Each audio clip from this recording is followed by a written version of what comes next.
En ce temps-là, voyant les foules, Jésus gravit la montagne, il s'assit et ses disciples s'approchèrent de lui. Imaginez la scène, hein? Alors, ouvrant la bouche, il les enseignait, il disait « Heureux les pauvres, heureux, heureux ». Je vais m'arrêter que sur ces premiers mots. Souvent, les mots les plus anodins disent énormément, et vous allez comprendre. Ici, c'est très clair. Jésus gravit, voyant les foules. C'est-à-dire il ne voit pas que le monde, il voit les cœurs. Pendant que je vous parle, Jésus voit vos cœurs. Il est en train de scanner, là, mieux qu'un scan. Il voit tout ce dont nous avons besoin. Il voit nos déceptions, il voit nos peurs, il voit nos désirs, il voit nos rêves, il voit nos souffrances, il voit nos joies, il voit tout. Jésus voyant la foule, il gravit la montagne. La montagne, les jeunes et les moins jeunes, la montagne, c'est le lieu de la rencontre avec Dieu dans la Bible, vous le savez tous. Donc Jésus, quelque part, nous dit « Viens ». Il monte, d'abord c'est lui qui monte, c'est lui le premier, il est passé devant, il est notre bon berger qui a pris tous les coups, il est passé devant, il n'a pas dit allez, montez et puis débrouillez-vous, il est passé devant et là, il n'y a pas marqué qu'il les appelle, hein. Il gravit la montagne. Ça veut dire que parfois il faut s'arrêter sur la montagne. La montagne pour nous c'est maintenant, c'est la messe. La messe tous les dimanches, les jours de fête. Pas parce qu'il faut aller à la messe, mais parce que c'est le lieu où on monte sur la montagne. Même cette cathédrale, elle est sur une montagne. Voilà. On monte, on prend le temps, on écoute la parole, on s'arrête. Monter sur la montagne, les jeunes et les moins jeunes, c'est aussi avoir un angle de prière dans la maison. C'est une icône, une bougie, s'arrêter. Tous les jours un petit moment, ou dans ta chambre, tu fermes la porte, tu te mets à genoux, tu fermes les yeux, et tu parles à Jésus. Jésus, t'es là. Je monte dans la montagne, dans mon cœur. Ouais, et je m'arrête avec toi. Ça, c'est essentiel. Vous savez, c'est un secret de bonheur, ça. Très simple. Pour ne pas se laisser embarquer par ce rythme frénétique du monde d'aujourd'hui. Savoir s'arrêter, savoir prendre ces temps qui changent la vie. Je suis en train de vous donner des secrets de bonheur, hein, au passage, si vous n'avez pas compris. Hein, savoir s'arrêter. Jésus monte sur la montagne. Voilà, c'est ce qu'on fait pour un rendez-vous divin. Même si Dieu ne va pas nous parler comme à Moïse sur le mont Sinaï, même si on n'a pas Jésus physiquement visible, mais il est physiquement présent. Vous savez que Jésus est en train de vous parler. Il essaie de vous parler à travers le Père Pierre. Jésus, bon. Il nous a parlé à travers cette parole. Jésus nous parle. À la fin, et il ouvrit la bouche et il enseignait. Il ne monte pas sur la montagne pour des vacances, là. Il monte sur la montagne pour parler. Et ses disciples s'approchèrent de lui. Alors ça nous concerne. Il y a Jésus qui fait le boulot, et après, c'est notre boulot à nous. Notre boulot, c'est de s'approcher de lui. Et c'est en montée, hein. C'est pas toujours évident. Cette phrase, elle est fondamentale. Les disciples s'approchèrent de lui. Ils sont comme attirés par Jésus. Attirés par son amour. Ils veulent l'écouter et se faire guérir, dit la parole de Dieu souvent. Les deux, l'écouter et se faire guérir. Vous vous souvenez de ce verset d'Isaïe 55 ? Cherchez le Seigneur tant qu'il se laisse trouver. Invoquez-le tant qu'il est proche. Invoquez-le tant qu'il est proche. Première alliance, évangile, je suis avec vous tous les jours jusqu'à la fin du monde. Donc il est toujours proche. Invoquez-le tant qu'il est proche, il est toujours temps de l'invoquer, mais vaut mieux pas attendre de mourir pour ça. On l'invoque, on le cherche. Et cela nécessite une décision. Comme quand on part en montagne. Quand on fait une ascension, il faut une décision. Si tout de suite on regarde le sommet, c'est trop, je suis pas capable, je suis nul, j'ai pas de force, plutôt que de dire, allez, j'y vais. Allez, un défi, je vais monter. Je décide de suivre Jésus. C'est pas facile de suivre Jésus. Amen ou pas amen? Ceux qui n'ont pas dit amen, c'est facile. Pour moi, c'est pas facile. Dans le monde d'aujourd'hui, mais ça a toujours été comme ça. Nous ne sommes pas des poissons morts.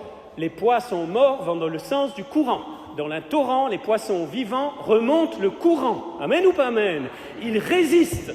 Comme hier, on a résisté à Halloween. Beaucoup d'entre vous, bravo, je vous félicite. On résiste aux modes de ce temps. On résiste aux stupidités. On résiste aux germes de mort. On résiste à la haine. On résiste au matraquage médiatique. On résiste. Un chrétien, c'est un résistant qui n'est pas meilleur que les autres. Mais il fonde sa vie sur l'évangile, pas sur les modes, pas sur le monde, sur l'évangile. Et pour ça, c'est un effort de tous les jours, une décision de tous les jours. Non pas tant pour faire plaisir au Seigneur. Parfois, il y a des chrétiens, enfin, ou des noirs qui disent « Ah, ben, t'as vu Jésus, je suis venu à la messe, je t'ai fait plaisir, hein. » Jésus, il n'a pas besoin de nous. Hein. Il va très bien, Jésus, vous savez, il va très très bien. Mais c'est nous qui avons besoin de lui, de monter vers lui, de nous décider pour lui, et nous décider à quoi? Et je finis, et on arrive au cœur de la sainteté, nous décider à mettre en pratique cet évangile qui est révolutionnaire, 2000 ans après, il est plus révolutionnaire que jamais. Cet évangile dont nous avons le cœur aujourd'hui, les fameuses béatitudes sur lesquelles je ne prêcherai pas, mais je vous renvoie à cet évangile, ouvrez l'évangile, méditez-le, lisez-le et surtout essayons chacun à notre niveau, pauvrement et pas après pas, de le mettre en pratique, car nous l'avons chanté, heureux, bienheureux, qui écoute la parole de Dieu. Allez-y. Heureux, bienheureux, qui la garde dans son... Alors attention, la garder dans son cœur, c'est pas je la garde dans mon cœur, les autres je m'en fous, je garde que tu suis avant.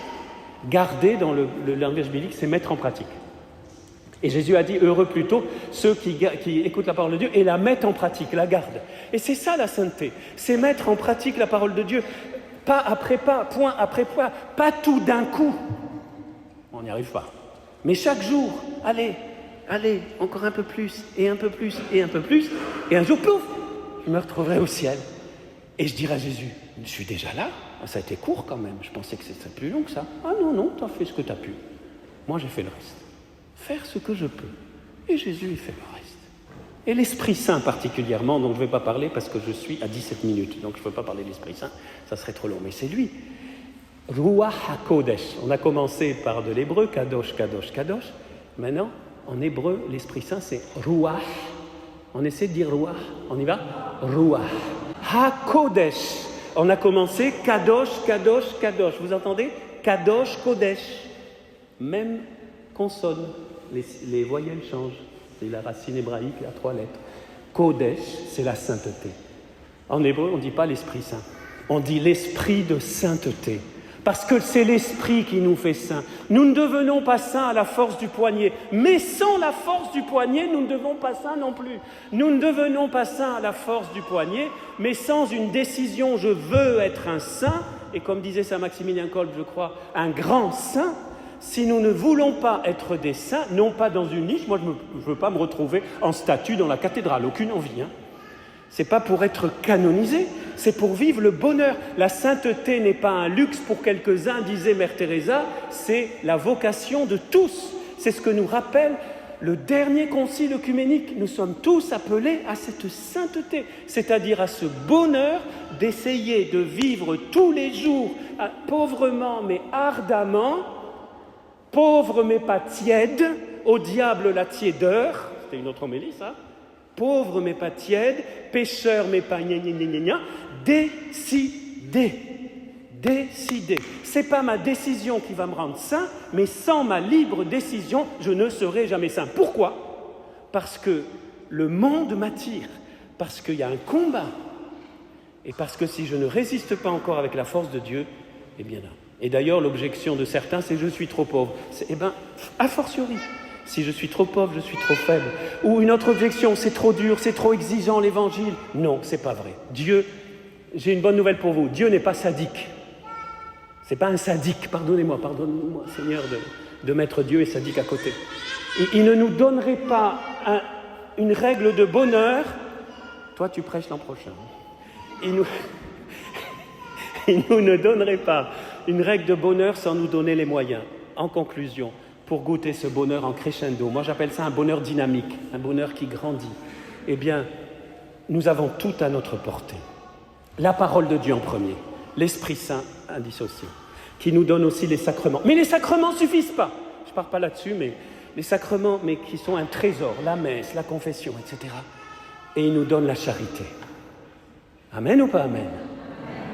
Quand il n'y a plus de bonheur à donner qu'à recevoir.